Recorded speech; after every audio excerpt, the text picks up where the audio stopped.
जैसे कच्चे धागों से बनी कप की डोर कहलाती, प्यारे और मीठी शरारतों की होड़ कहलाती, भाई की लंबी उम्र की दुआ कहलाती, बहन के प्यार का पवित्र धुआं कहलाती।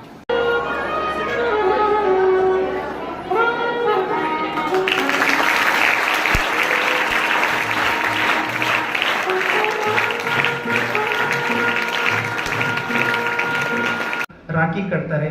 ಅದಕ್ಕೆ ಆದ ಒಂದು ಇತಿಹಾಸ ಹಿನ್ನೆಲೆ ಇದೆ. ಸೊ ಇಂದಿನ ನಮ್ಮ ಪೂರ್ವಜ ಅದಕ್ಕೆ ಆದಂತ ಒಂದು ಹಿನ್ನೆಲೆ ಇಟ್ಕೊಂಡೆ ಪ್ರತಿಯೊಂದು ಕೂಡ ಅದಕ್ಕೆ ಒಂದು ಘಟನೆಗಳನ್ನು ತರ್ತಾ ಹೋಗ್ತಾರೆ. ಇದು ರಕ್ಷಾಬಂಧನ ಅನ್ನೋ ದಿನದ ಯಾವಾಗಲಿಂದ ಒಂದು ಪ್ರಾರಂಭ ಆಗಿತ್ತಂತ ಹೇಳಕ್ಕೆ ಇಷ್ಟಪಡ್ತೀನಿ. ಅಂದ್ರೆ ಮಹಾಭಾರತದಲ್ಲಿ ಬರ್ತಕ್ಕ